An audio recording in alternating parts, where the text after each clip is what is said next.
Hey everyone, Jason Tiller with the 10 Count Podcast and bringing you the first ever 10 Count Podcast Quick Hit. Now the goal of these is to focus more on some of the bigger promotions like WWE or TNA, Lucha Underground, New Japan, Ring of Honor, some of the bigger promotions that are out there that we don't normally talk about on our main podcast because let's face it, we're trying to grow indie wrestling here in the tri-state area, southwestern Indiana, southeastern Illinois, northwest Kentucky. We want to make sure that those guys get their fair shake because that's where we're at, that's where our people are at, but we got to say that there is a little bit of a market for the bigger promotions. We're all watching and we're all paying attention to what's going on, so why not talk about it just a little bit?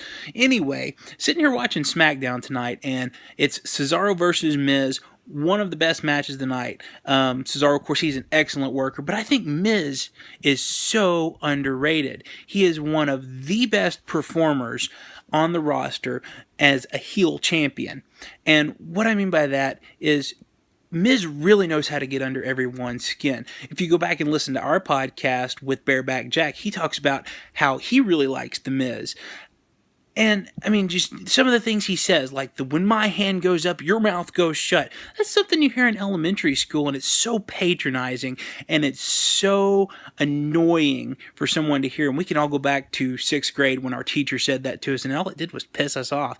So Miz has got that attitude. He's got that grittiness down to a science. And then on top of that, he's got Maurice with him now, as of late, since he became Intercontinental Champion. And so he's got the cheater, heel, I'm going to distract the referee thing going on, and it's working really well in his favor.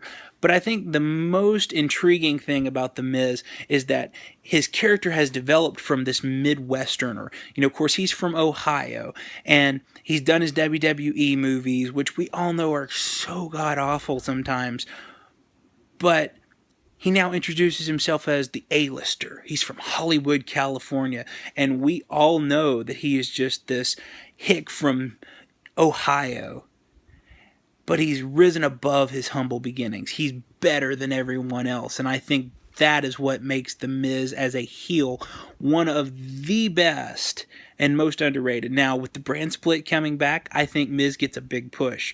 I think that he's going to go after one of the main titles, or he could stay Intercontinental Champion, because let's be honest with you, the Intercontinental Championship has not been more relevant in a long time than it is right now. Even with Kevin Owens as the championship, it didn't really feel this important. And they've used this feud to elevate guys like Kevin Owens, Sami Zayn, Cesaro, and they're going to continue to do it. And I think winning at Extreme Rules and retaining and all that, I think that is just blown this way out of proportion. For the first time in a long time, the Intercontinental Championship feels really important, and I think The Miz is the perfect guy to be doing that. And just want to say, WWE, do not sleep on The Miz.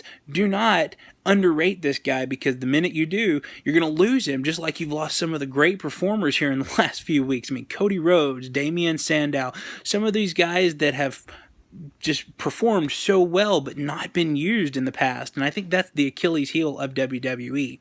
Anyway, check us out on YouTube, Facebook, Instagram, and Twitter. It's all 10 Count Blog. You can check us out there, and be sure to subscribe on iTunes to hear our full podcast with all of our local guys. Subscribe and rate us. That's huge. Rate us. We want to be on that new and noteworthy list. And we also really need to find some new listeners and attract new sponsors, and that 5-star rating and a great comment or review will help us out. So get on iTunes, search 10 Count Podcast, rate us 5 stars. Come on, don't be skimpy. We're that good. 5 stars. And then give us a good review. You can also find us on SoundCloud. We're working on a couple other different things right now, so stay tuned for that. But thank you, and let us know what you think about the 10 Count Podcast Quick Hit in the comments. Thanks very much.